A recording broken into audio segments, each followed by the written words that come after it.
On fait des fautes, mais on se soigne. Tous les jours, un comprimé audio effervescent pour améliorer son français. Comprimé numéro 75.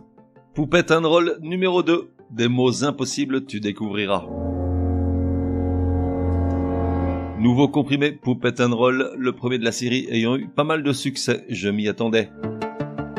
Alors, pour celles et ceux qui débarqueraient en cours de route, je rappelle que chaque comprimé prescrit dans ce podcast est corrigé avant enregistrement par une correctrice professionnelle, mais néanmoins rock'n'roll, afin de garantir la pleine rigueur des règles énoncées, au-delà des sottes tranches de vie de Patrick et Martine, ce couple insupportable qui sert de fil rouge au comprimé. Tu l'as deviné, je l'appelle Poupette, c'est une longue histoire. Toujours est-il qu'après 20 ans de dur labeur en tant que correctrice, elle est arrivée à un niveau de vocabulaire de science-fiction qu'elle va régulièrement partager avec nous, humbles mortels.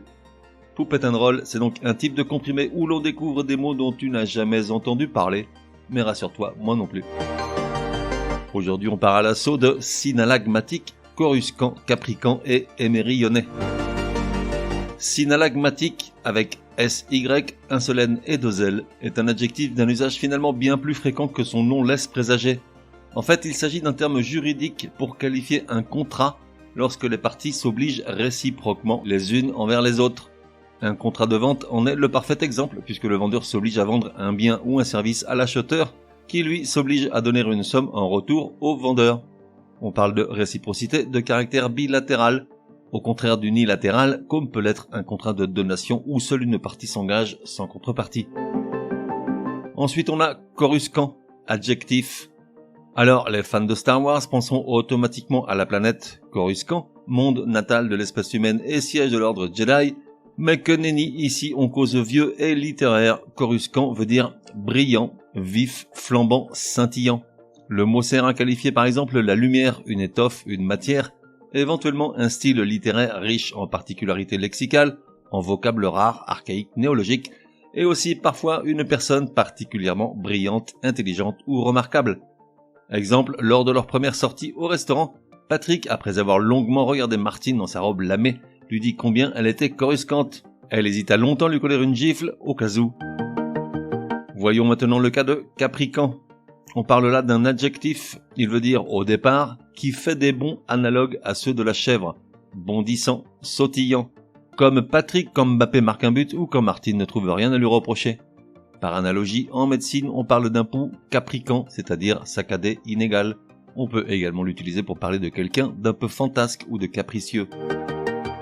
Enfin, terminons par le doux mot émerillonné. Un M, un R, deux L, deux N.